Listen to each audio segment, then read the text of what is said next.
Mahfud MD menilai, kritik yang bermunculan hari ini adalah reaksi dari kebijakan yang dianggap keliru dan respons pemerintah yang dinilai belum profesional. Bagaimana Pak Mahfud memandang pemerintahan Prabowo sampai ke bulan ke-18 ini?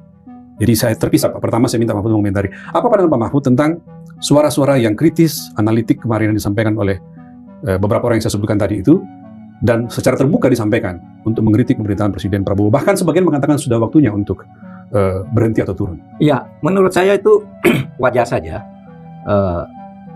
Setiap pemerintah itu kan selalu menghadapi kritik.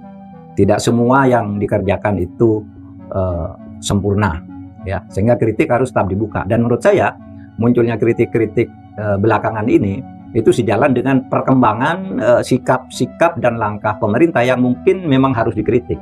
Karena kita melihat banyak yang taruhlah dalam tanda petik keliru jalan gitu, sehingga harus dikritik. Dan ketika dikritik kadangkala mental gitu ya, kedap atau steril dari kritik. Semua kritik dibalikkan tanpa penyelesaian yang profesional gitu, sehingga timbul kegundahan, kemudian meningkat kepada kemarahan, lalu muncul orang-orang seperti yang berkumpul di hutan kayu itu. Dan itu terjadi di mana-mana, bukan hanya di situ.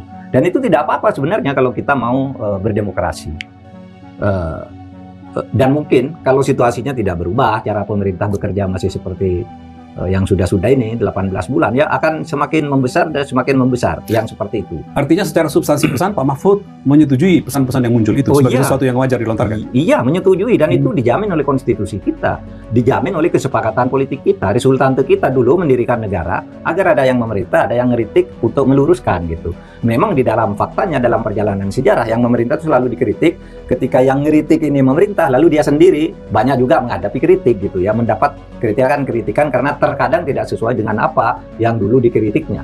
Oleh sebab itu ketika kita di zaman reformasi dulu kan mengkritik banyak korupsi, harus hantam korupsi. Ternyata yang banyak masuk penjara itu mereka yang dulu berdemo untuk memberantas KKN itu kan, yang sekarang banyak di penjara, mereka korupsi juga. Karena memang tidak mudah, kalau ngomong gampang, kalau melaksanakan tidak mudah gitu.